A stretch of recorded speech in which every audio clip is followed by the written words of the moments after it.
Pernah nggak sih Anda merasa lagi memikul beban yang, aduh, rasanya berat banget sampai kayaknya mustahil untuk terus jalan?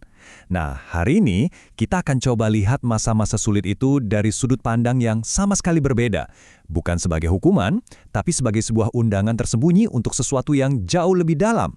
Coba deh, renungkan pertanyaan ini sejenak. Bagaimana kalau beban yang lagi menekan pundak Anda sekarang ini sebenarnya bukan hukuman, bukan juga tanda Anda ditinggalkan, tapi justru sebaliknya, sebuah undangan yang sangat pribadi dari Tuhan. Mari kita bedah lebih dalam lagi ya. Untuk bisa benar-benar paham undangan ini, yuk kita kembali ke sebuah kisah lama. Kisah tentang seorang pria yang kayaknya ada di tempat yang salah, di waktu yang salah, atau jangan-jangan justru di tempat dan waktu yang paling tepat. Inilah kisah tentang sebuah jalan yang tidak pernah ia pilih. Kenalan dulu ya, ini Simon dari Kirene. Penting untuk diingat, dia itu bukan murid, bukan juga pengikut setia. Dia cuma orang biasa yang kebetulan lewat di jalan itu, punya agendanya sendiri, punya urusannya sendiri. Ya, persis seperti kita semua di hari-hari biasa kan? Terus, dalam sekejap mata, dunianya berubah total. Di Alkitab, Markus 15:21 mencatat bahwa ia dipaksa. Coba perhatikan kata itu, dipaksa. Dia nggak mengajukan diri, dia nggak memilihnya sama sekali. Tiba-tiba saja, sebuah salib yang bukan miliknya diletakkan di atas bahunya. Kisah Simon ini kedengarannya familiar nggak? Mungkin Anda juga lagi memikul beban yang sama sekali tidak Anda pilih. Lagi menjalani sebuah jalan hidup yang nggak pernah ada di rencana Anda. Atau mungkin lagi menghadapi situasi yang nggak bisa Anda mengerti sama sekali. Anda nggak siap untuk ini semua. Tapi ya itu, beban itu ada di sana, nyata. Nah, pengalaman-pengalaman seperti ini sering banget membawa kita ke sebuah kesalahpahaman yang sangat umum tentang iman dan kehidupan, sesuatu yang perlu kita luruskan. Seringnya, ekspektasi kita tuh begini, kalau Tuhan itu baik, hidup seharusnya gampang dong, nyaman, lancar jaya.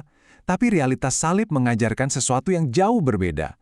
Tuhan kadang mengizinkan beban itu ada, bukan untuk menyiksa kita, tapi justru untuk menarik kita lebih dekat padanya. Jadi, kehidupan yang diberkati itu ternyata bukan soal nyaman, tapi soal dekat dengan sang sumber kehidupan. Disinilah kita butuh sebuah pergeseran cara pandang, semacam reframe ilahi kalau boleh dibilang, yang punya kekuatan untuk mengubah segalanya. Dan inilah inti dari semua pembahasan kita. Coba resapi kalimat ini baik-baik. Karena yang Tuhan kejar itu bukan hidup kita yang nyaman, tapi hati kita yang dekat dengannya. Beban itu, salib yang lagi kita pikul, ternyata adalah alatnya untuk membawa kita semakin merapat padanya. Jadi, apa itu salib yang berat? Ini bukan hukuman ya, sama sekali bukan tanda Tuhan lagi jauh atau marah. Justru ini adalah undangan ilahi. Sebuah kesempatan langka untuk berjalan begitu dekat dengannya, memikul beban yang sama di jalan yang sama, persis seperti yang dialami Simon. Oke. Ini semua kedengarannya indah ya secara teori, tapi gimana cara kita mempraktekannya dalam kehidupan nyata? Apalagi pas beban itu rasanya berat banget. Yuk kita bahas beberapa langkah praktisnya. Sebenarnya cuma ada 3 langkah sederhana yang bisa kita latih terus-menerus. Pertama, jangan lari atau pura-pura bebannya nggak ada. Akui saja keberadaannya. Kedua, ini yang penting, ubah pertanyaan yang kita ajukan pada Tuhan. Dan yang ketiga, dengan sadar dan rendah hati, terima ini sebagai sebuah undangan. Nah, fokus kita ada di langkah kedua ini, karena ini yang paling bisa mengubah segalanya. Reaksi alami kita kan seringnya, Tuhan kenapa harus aku? Ini pertanyaan seorang korban. Coba deh kita ganti dengan pertanyaan seorang murid. Tuhan, Engkau lagi mengundangku untuk apa? Apa yang mau Engkau tunjukkan padaku di musim yang sulit ini? Pergeseran kecil dalam pertanyaan ini, dampaknya luar biasa. Lalu, apa sih hasil akhirnya? Apa yang terjadi setelah Simon memikul salib itu?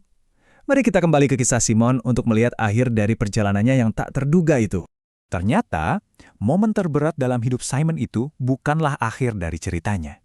Justru sebaliknya, itu jadi awal dari sebuah warisan iman yang luar biasa.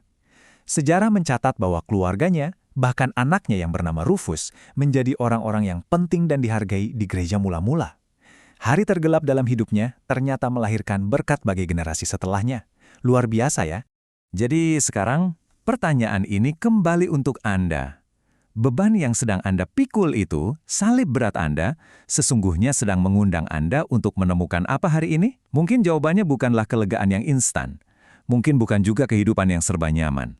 Tapi siapa tahu, ini adalah undangan menuju sebuah kedekatan dengan Tuhan yang lebih nyata dari apapun yang pernah Anda bayangkan sebelumnya.